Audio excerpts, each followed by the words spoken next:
Hi and welcome everyone. My name is Dominique and this is my podcast.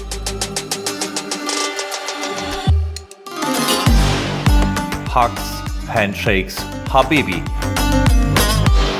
In this podcast I will speak about my life in the Middle East. I will tell you some fun stories I experienced here, and also I want to give you some hints what you need to see if you visit this amazing region.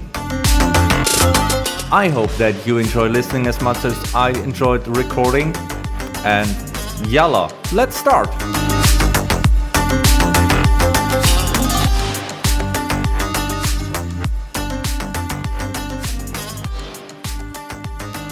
Hi and welcome back everyone, this is Hugs, Handshakes, Habibi, and today's episode is part 2 of the previous episode, Fast Lanes and Flashing Lines, Driving in Dubai. So if you heard the last episode, then you may remember that last week I wasn't able to cover everything I planned to cover because I was speaking a lot about traffic behavior and traffic culture and how the traffic is here in the Middle East. But today I want to cover the part that was intentionally planned for the first episode at all. So I want to speak about what it means to have an own car, how to buy your own car, how to insure it properly, how to choose your own car, how maintenance and servicing is working, and how it is to operate a car here. So first of all, let's start with the very beginning. So when I came here, I had a rental car in the first 6 months or so, because there's a lot of money that flowing out when you move to another country. So I had to pay for rent, for deposit and furniture and all of that. So I decided to go the first 6 months with the rental because it's a foreseeable amount. And as long as you don't have accounts set up here, you don't get a car loan and stuff like that. So it's pretty complicated to own it right straight away. But there are a couple of companies so you can rent your car. And the first car I had here, I don't forget it. It was a Mitsubishi Pajero. And here comes the first deal. So when you have a car here in the Middle East, then they are usually GCC spec or non-GCC spec. So that means imported. Meanwhile, most of the cars have the same coolant and all of that. So it's not in the old days.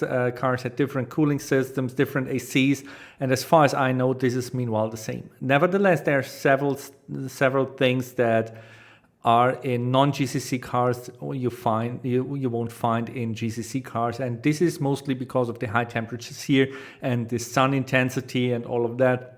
So my first car was a rental. It was a Mitsubishi Pajero, and I don't forget it. It had a metal plate on the shift lever, and I parked the car outside because my parking car was set up from the company. So I parked it outside on the street, paid for the street parking, and when I returned after a day in the office, after 8 or 9 hours, the car was really hot inside. So I opened the doors, I opened the windows and tried to get a little bit of fresh air in that, which is kind of a silly idea in the Middle East summer here.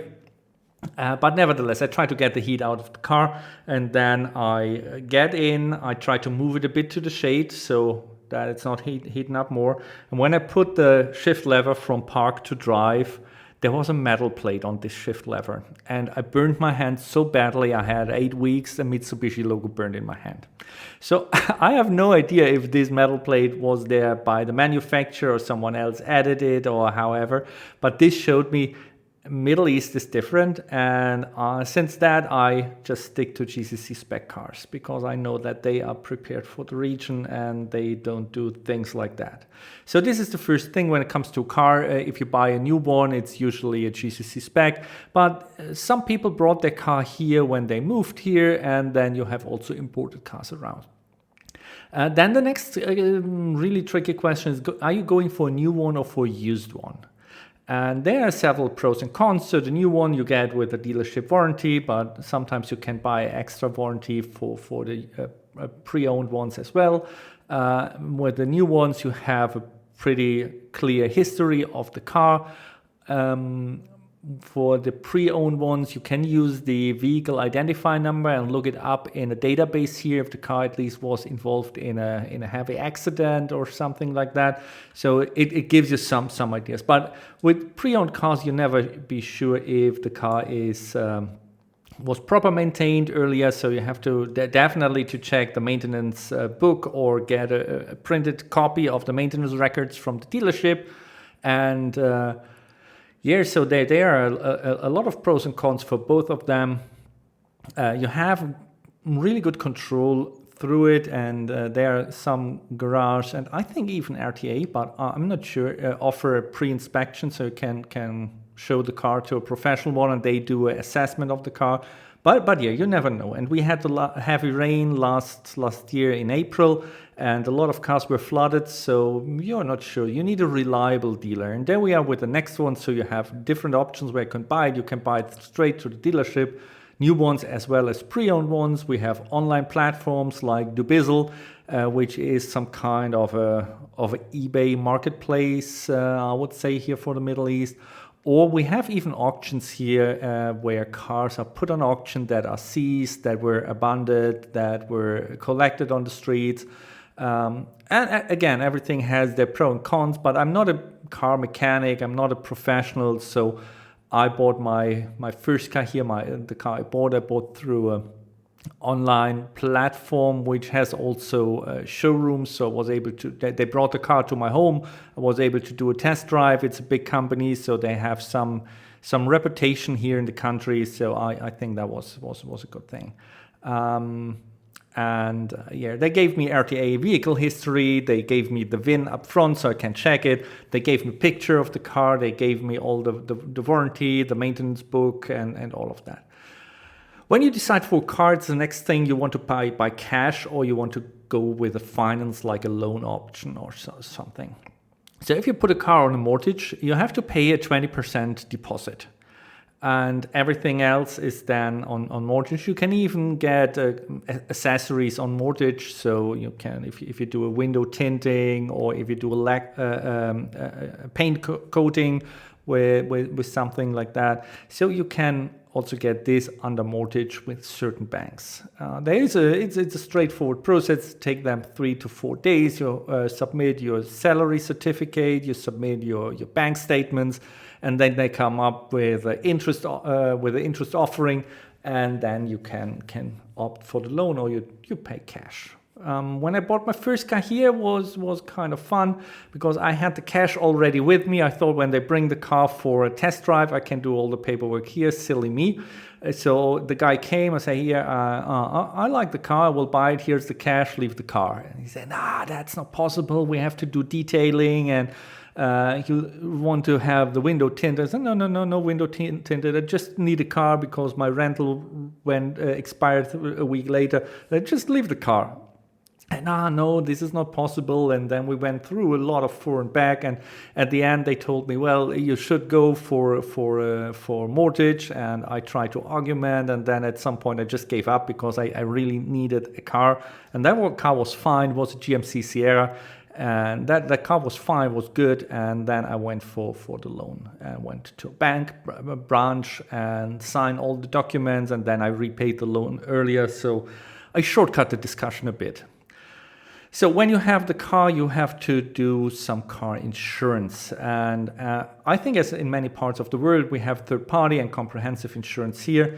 So it depends on the car brand, the age, the history, if you want to go for a third-party only, which is mandatory. Otherwise, the dealership don't even let the car go from their yard. Or if you need a comprehensive one. I always went for a comprehensive one. So the Sierra was 2019 model. I have a Suburban, which is a 2021 model, and now with the Jeep Wrangler Rubicon, I have a 2022 model. So they are all comprehensive insured, just in case something happened, I'm covered. There are a couple of extra options. So with the Wrangler, I have definitely an off-road option, because if something happened in the dunes when I go there with the colleagues, I want to have the car recovered there. There are also options, for example, Oman coverage, because if you go to Oman, you need a certain insurance product, and then this needs to be insured, and you need a certificate that the insurance is good for Oman. Also, I heard from colleagues they currently restrict the access for cars on mortgage going to Oman. I'm not sure how. If this is a standard or if this was a one-off or if it depends on the bank, I'm not sure with that, but please, if you go there, check if it's possible for you to go there by car if the car is on mortgage, even if you have the insurance documents. Yeah, so this is a thing, and when I went with the Wrangler Rubicon, there was a kind of an issue. So since I have this car to go with my colleagues and friends out to the dunes, and usually in the late spring and early autumn, we do it in the morning, something 4 a.m. or something, because if the sand dries out, you get stuck. So I opted for some extra lights and a compressor. So the extra lights is a 7-inch cube that is attached to the front fender that gives me extra light on the left, on the right, so I can see obstacles, I can see issues there better than just with the headlights.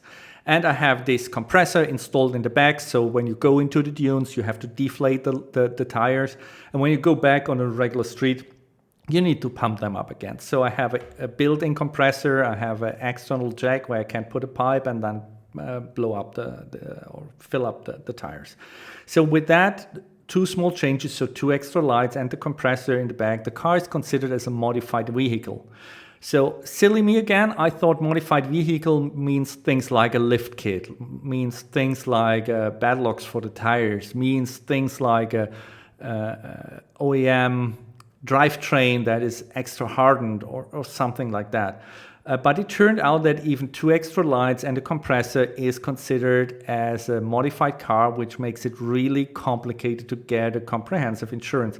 So you need to submit papers, you need to submit pictures, and then you pay an extra fee. And at the end, they even deduct the money. They will refund you if there is an issue, because they say if the car is modified with the dealership, it was, I think, a 10% reduction on the amount of money I would get if something happened to the car, and even I think 15 or 20% if something happened to the car and the modification were not done by the dealership.